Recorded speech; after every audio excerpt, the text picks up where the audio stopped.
जय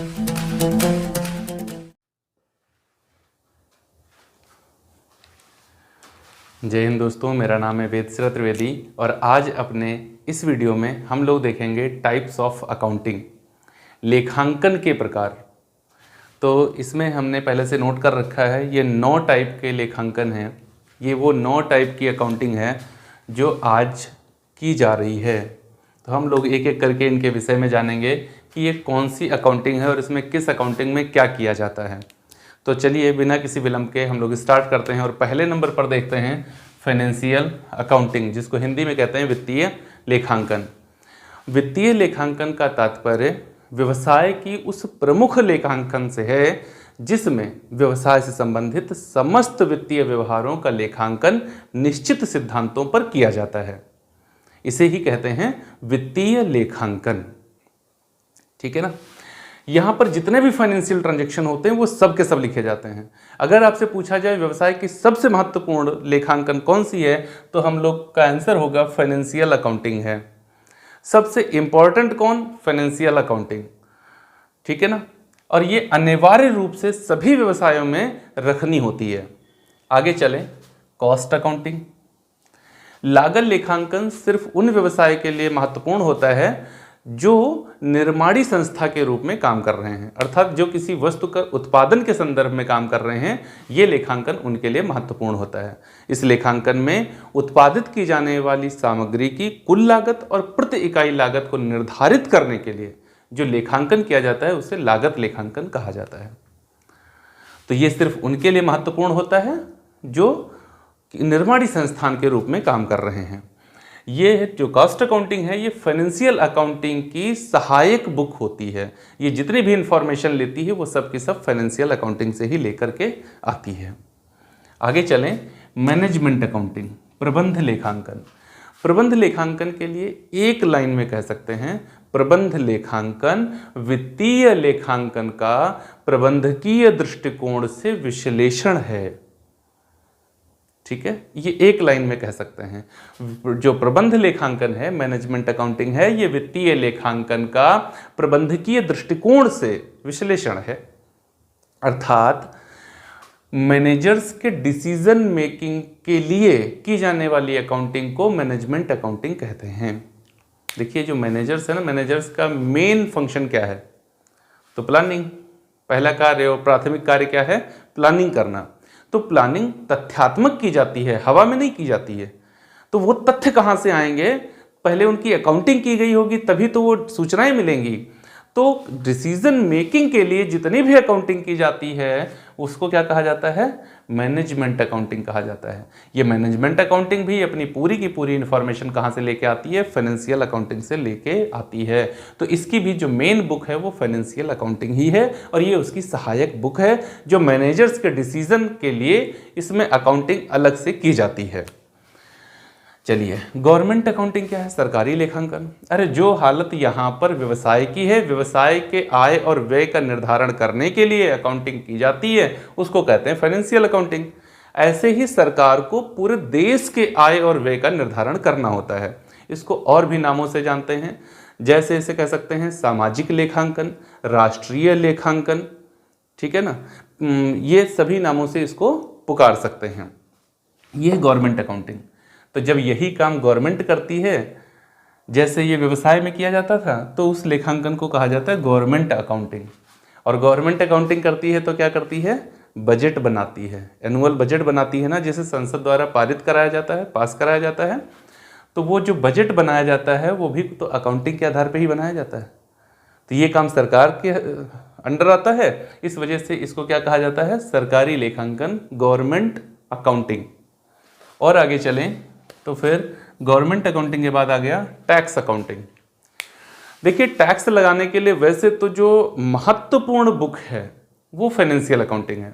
टैक्स लगाने के लिए जो प्रॉफिट लिया जाता है वो भी फाइनेंशियल अकाउंटिंग के द्वारा बताए गए प्रॉफिट के आधार पर ही टैक्स लगाया जाता है।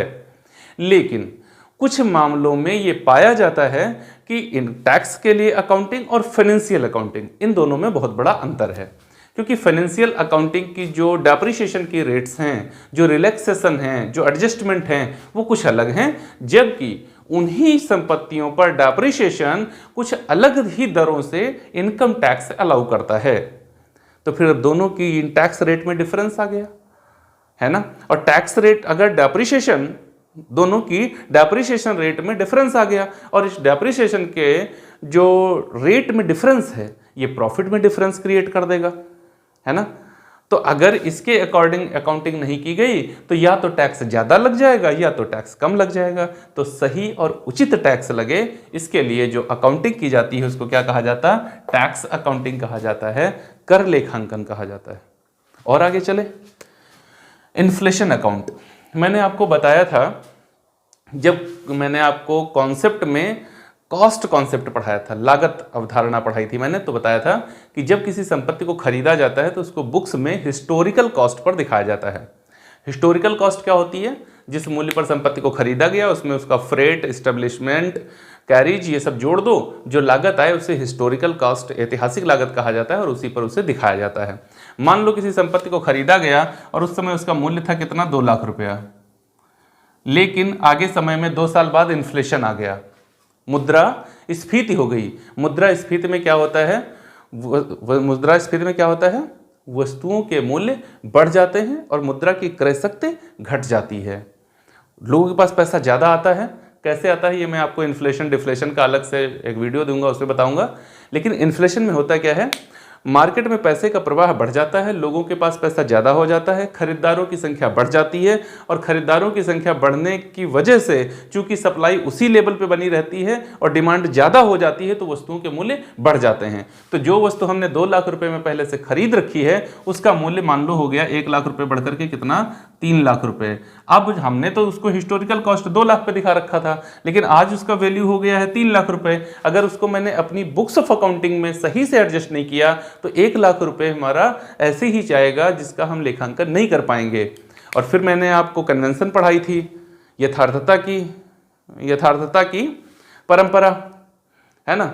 और उसमें मैंने एक और कन्वेंशन आपको पढ़ाई थी, convention of disclosure. Convention of disclosure क्या कहता है? True and fair view of business.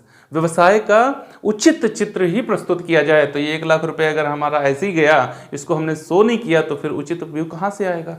इसके लिए जरूरी क्या है कि इसको समायोजित करने के लिए लेखांकन किया जाए। और ऐसे ही समायोजन लेखांकन को क्या कहा जाता? इन्फ्लेशन अकाउंटिंग, मुद्रा स्फीति लेखांकन कहा जाता है। चलिए और आगे बढ़ें तो आता है रिस्पॉन्सिबिलिटी अकाउंटिंग, उत्तरदायित्व लेखांकन। ये नियंत्रण पद्धति की एक बहुत ही बेहतरीन तकनीक है। आज क्या हुआ? ये मैनेजमेंट अकाउंटिंग का पार्ट है। ये मैनेजमेंट अकाउंटिंग का पार्ट है। मैनेजमेंट अकाउंटिंग में है ना, लास्ट स्टेप मैनेजर का क्या होता है? कंट्रोलिंग। और इस कंट्रोलिंग की टेक्निक को आज इस मॉडर्न टाइम में बहुत ही मॉडिफाई कर दिया गया है एकदम। तो क्या बना दिया गया? रिस्पॉन्सिबिलिटी अकाउंटिंग इसके लिए करते हैं। लागत को नियंत्रित करने के लिए केंद्र बिंदु लागत को नहीं बनाते। ध्यान से सुनिए, कहाँ घूम कहाँ रहे हो भाई, ध्यान से सुनो। लागत को नियंत्रित करने के लिए केंद्र लागत को नहीं बनाया जाता, लागत पे कंसंट्रेट नहीं करते। उसी संगठन के कुछ लोगों को या विशिष्ट लोग, किसी व्यक्ति को उसके लिए उत्तरदायी ठहरा दिया जाता है, और पूरी की पूरी जिम्मेदारी उस कॉस्ट कंट्रोल को करने की उस निश्चित व्यक्ति या निश्चित समूह की दे दी जाती है। अब अगर उसमें कहीं इन्फ्लेशन या डिफ्लेशन होता है तो फिर उसके लिए जिम्मेदार जो पर्सन है सिर्फ उसी से अकाउंटेबिलिटी बनेगी, उसी की जवाबदेही बनेगी, और जो मैनेजर्स हैं वो सिर्फ उसी से पूछेंगे। तो इसके लिए जो उन विशिष्ट लोगों की जो जवाबदेही तय करने के लिए लेखांकन किया जाता है, उनके उत्तरदायित्व को निर्धारित करने के लिए जो लेखांकन किया जाता है, उसी लेखांकन को क्या कहा जाता है? रिस्पॉन्सिबिलिटी अकाउंटिंग कहा जाता है, उत्तरदायित्व लेखांकन कहा जाता है। और आगे चलें, 8 नंबर पे ह्यूमन रिसोर्सेज अकाउंटिंग, मानव संसाधन लेखांकन।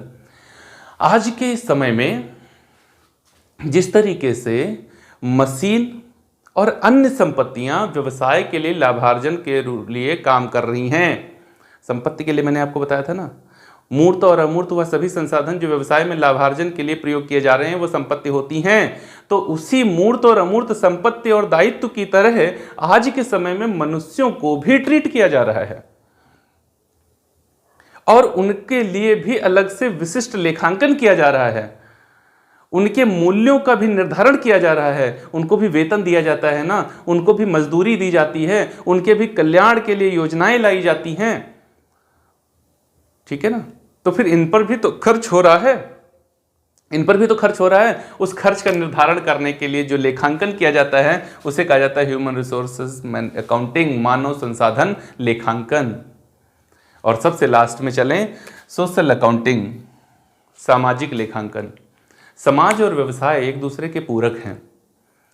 अगर व्यवसाय है लेकिन समाज नहीं है, समाज अर्थात consumer, a group of consumer, समाज में से ही तो लोग निकल के आते हैं जो कंज्यूम करते हैं वस्तुओं को, जो वो बना रहे हैं, जो वो सर्विसेज दे रहे हैं, उसको लेने वाले लोग तो समाज में ही हैं।